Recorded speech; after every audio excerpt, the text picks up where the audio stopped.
കർത്താവിൻ്റെ അതിവിശുദ്ധ നാമം വാഴ്ത്തപ്പെടുമാറാകട്ടെ. സങ്കീർത്തനങ്ങളുടെ പുസ്തകം 63 അധ്യായം 1 വാക്യം. ദൈവമേ, നീ എൻ്റെ ദൈവം, അധികാലത്തെ ഞാൻ നിന്നെ അന്വേഷിക്കും. വെള്ളമില്ലാതെ ഉണങ്ങി വരേണ്ട ദേശത്ത് എൻ്റെ ഉള്ളം നിനക്കായി ദാഹിക്കുന്നു, എൻ്റെ ദേഹം നിനക്കായി കാക്ഷിക്കുന്നു എന്ന് ദാവീദ് എഴുതുന്നു. താൻ യഹൂദ മരുഭൂമിയിൽ ആയിരുന്ന സമയത്ത് ആ മരുഭൂമിയിൽ വെള്ളത്തിൻ്റെ കുറവുണ്ടായിരുന്നു.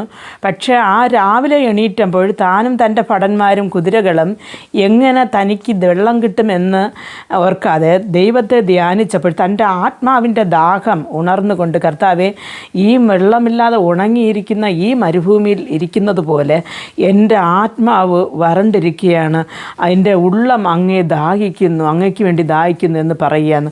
പ്രിയ ദൈവമക്കളെ, നമ്മുടെ ജീവിതത്തിൽ പലപ്പോഴും പല ആവശ്യങ്ങളുടെ മധ്യയിലാണ് നമ്മുടെ യാത്രകൾ. നാം ഉദ്ദേശിക്കുന്നത് പോലെ കാശുകൾ നമ്മുടെ കരത്തിൽ വരത്തില്ല. അല്ലെങ്കിൽ നമ്മുടെ അടുക്കളയിൽ നോക്കുമ്പോൾ, അല്ലെങ്കിൽ മക്കളുടെ ഒരു പഠന കാര്യങ്ങളിൽ നോക്കുമ്പോൾ എവിടെയും വരൾച്ചയാണ് നാം കാണുന്നത്. ആ ഒരു വരണ്ടു പോയിരിക്കുന്ന സമയത്ത് അതിരാവിലെ നമുക്ക് ഉണരുമ്പോൾ നാം എങ്ങനെയാണ് ഉണരുന്നത്? നമ്മുടെ ആകുലതകൾ കൊണ്ട് ഉണരുന്നോ? അതോ കർത്താവെ, നീ ഇത്രയും ദിവസം എടുത്ത് ഈ രാവിലെ സമയം നിൻ്റെ ആത്മാവ് കൊണ്ട് എന്നെ നിറയ്ക്കണം, എൻ്റെ പൈതങ്ങളെ നിറയ്ക്കണം, എൻ്റെ തലമുറകളെ നിറയ്ക്കണം, എൻ്റെ തലമുറകളെ നീ വഴി നടത്തണമെന്ന് കർത്താവിലേക്ക് നമ്മുടെ വരണ്ട ആത്മാവുമായിട്ട് പോകുന്നു. അതോ ജീവിതത്തിലെ ആ വരണ്ട അനുഭവത്തെ വിചാരിച്ചുകൊണ്ട് ഈ പകൽക്കാലം ഞാൻ എങ്ങനെ കഴിച്ചു കൂട്ടുമെന്ന് ആകുലതയോടെ എണീക്കുന്നു? പ്രിയ ദൈവമക്കളെ, ഓരോ ദിവസവും രാവിലെ നാം അത് ചിന്തിക്കണം. നിങ്ങൾ ഇന്ന് തൊട്ട് നിങ്ങൾ കിടന്നുറങ്ങിയിട്ട് രാവിലെ എണീക്കുമ്പോൾ ആദ്യം നിങ്ങളുടെ ചിന്തയിൽ വരുന്നത് എന്ത് എന്ന്. പ്രിയ ദൈവമക്കളെ, ഞാനും ഒരു കാലത്ത് ഇതേപോലെ തന്നെ രാവിലെ എണീക്കുമ്പോൾ എൻ്റെ ആകുലതകൾ കൊണ്ട് എണീറ്റ ദിവസങ്ങളുണ്ട്.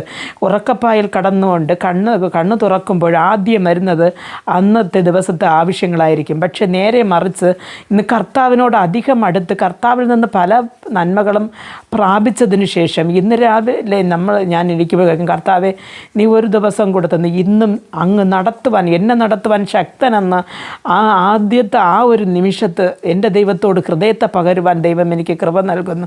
പ്രിയ ദൈവമക്കളുടെ, നിങ്ങളുടെ ജീവിതത്തിൽ അതൊരു പ്രാക്ടീസാക്കി മാറ്റുക. നിങ്ങളുടെ ഉണർവ് വരുമ്പോൾ ആദ്യം ഒന്ന് ദൈവത്തിൻ്റെ മുഖത്തിലേക്ക് നോക്കുക. കർത്താവെ, എൻ്റെ ആത്മാവിനെ നീ തൃപ്തിപ്പെടുത്തണമേ, എൻ്റെ ആത്മീക ജീവിതത്തെ നീ തൃപ്തിപ്പെടുത്തണമേ, അങ്ങ് എന്നോട് കൂടെ ഇരുന്ന് എന്നെ തൃപ്തിയായി വഴി നടത്തണമേ എന്ന് ആദ്യത്തെ നിമിഷം കർത്താവിൻ്റെ ആ ഒരു ആത്മസാമീപ്യത്തിന് വേണ്ടി നമുക്ക് ദാഹിക്കുന്നവരായി മാറാം. അപ്പോഴത്തന്നെ ആദ്യം ദൈവത്തിൻ്റെ രാജ്യവും നീതിയും അന്വേഷിപ്പിൻ, അതോടുകൂടെ നിങ്ങൾക്ക് സകലതും കിട്ടുമെന്ന് പറഞ്ഞ ദൈവം, ആദ്യം ദൈവത്തിൻ്റെ രാജ്യവും നീതിയും അന്വേഷിച്ച് ആത്മീയ കാര്യങ്ങളിലേക്ക് നാം ചിന്തകൾ ചെലുത്തുമ്പോൾ ഈ ലോക കാര്യങ്ങളെ നടത്തുവാൻ ദൈവം ശക്തനാണ്. പ്രാർത്ഥിക്കുക.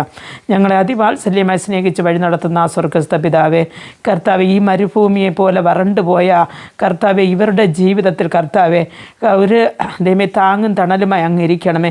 ഇവർ എന്നും രാവിലെ എണീക്കുമ്പോൾ കർത്താവെ അങ്ങയുടെ സാമീപ്യം കണ്ടെണീക്കുവാൻ, അങ്ങയുടെ ആത്മാവിന് വേണ്ടി ദാഹിക്കുവാൻ ഇവർക്ക് കൃപ നൽകണമേ എന്ന് പ്രാർത്ഥിക്കുന്നു. അപ്പാ, ഈ നശിച്ചു പോകുന്ന ലോകത്ത് നശിച്ചു പോകുന്ന കുറേ സമ്പത്തുകൾക്ക് വേണ്ടി, അല്ലെങ്കിൽ നശിച്ചു പോകുന്ന ജീവിത സാഹചര്യങ്ങൾക്ക് വേണ്ടി അധികം പ്രയോറിറ്റി കൊടുക്കാതെ കർത്താവെ, അങ്ങയുടെ രാജ്യത്തിൽ വന്ന് ചേരുന്നതിനെക്കുറിച്ച് അധികം ചിന്തിപ്പാൻ ഈ മക്കൾക്കിടയാകട്ടപ്പാ. നിൻ്റെ കരം പിടിച്ച് വഴി നടത്തണമേ.